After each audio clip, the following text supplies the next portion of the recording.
Hey guys, Harsh here and welcome back to Technolobe. Xiaomi devices have always been known for having good hardware at a relatively cheaper price and the Mi A1 is no exception. But this time, along with good hardware, the software is stock Android and I have to say that this collaboration between Xiaomi and Google is pretty interesting. So today in this video, let's have a detailed look at the Mi A1. Without wasting any more time, let's get started.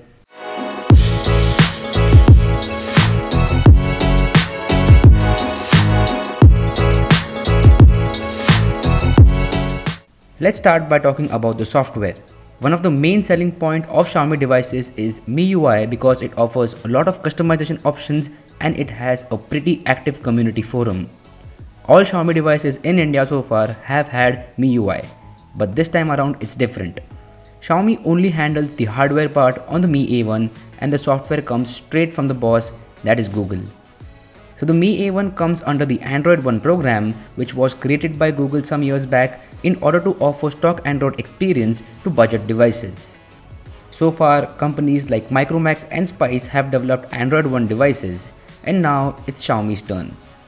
In terms of the overall experience, you are going to have a good time with this device.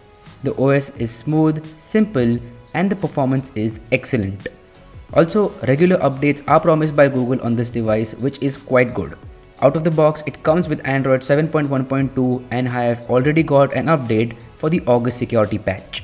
Google has promised Android Oreo update for this device before the year ends, which is a very big thumbs up from my side. Therefore, to sum it all up, if you like stock Android, then you will definitely love this device.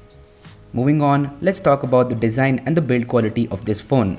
The Mi A1 is very similar to that of the Mi Max 2 in terms of design language. It has a metal unibody enclosure and the antenna lines wrap around the top and the bottom, which looks very clean.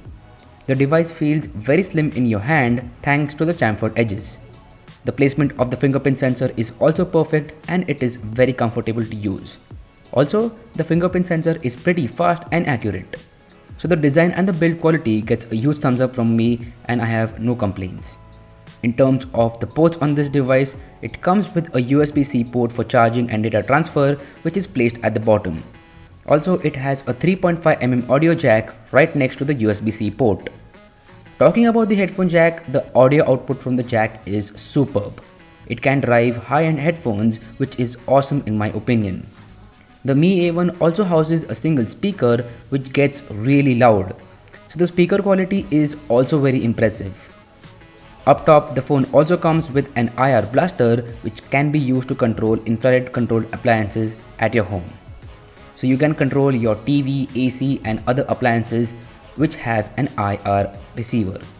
Talking about the display, the Mi A1 has a 5.5-inch 1920 by 1080 panel which has a pixel density of about 400 ppi. The display is vibrant, it gets bright enough to be used in bright sunlight, the viewing angles are good and I have no complaints with it. The display is protected by a 2.5D glass at the front and this time Xiaomi did specify that it is Corning Gorilla Glass 3.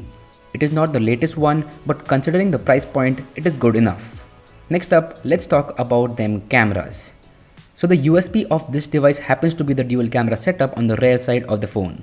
Both the sensors are 12 megapixel shooters, one being a normal wide angle lens and the other one a telephoto lens. So just like the iPhone 7 Plus and the OnePlus 5, this one too has a portrait mode.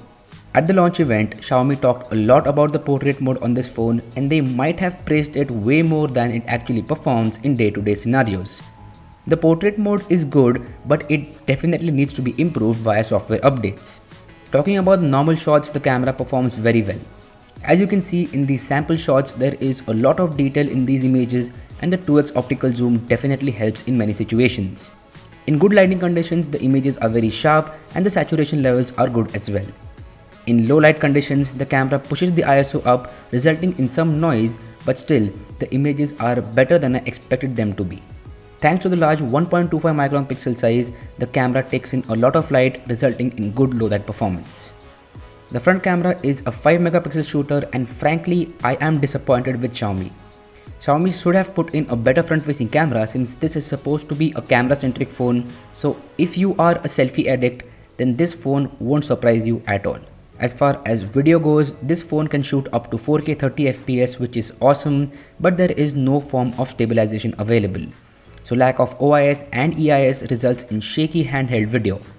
In terms of quality, the results are pretty similar to that of still photos. There is a lot of detail, saturation is good, and you won't be disappointed, except your video won't be stabilized. So overall, the camera performance is awesome and it can be improved via software updates. So I just hope that Xiaomi will keep improving it via software updates. Now let's talk about the performance and the battery life. The Mi A1 houses the Snapdragon 625 processor along with 4GB RAM and 64GB of onboard storage. We have seen the 625 perform exceptionally well in almost all the budget devices this year, and surprise surprise, it performs excellent in this phone as well. So with the Snapdragon 625 and stock Android, the experience is pretty smooth. The battery capacity is 3080 mAh, which will easily last you a full day on a normal to medium usage. The battery life is not as good as the Redmi Note 4, but it is still better than most of the smartphones out there. Now let's go to the price of this phone. It comes in for a price of Rs 15,000, and for this price it is a very good package.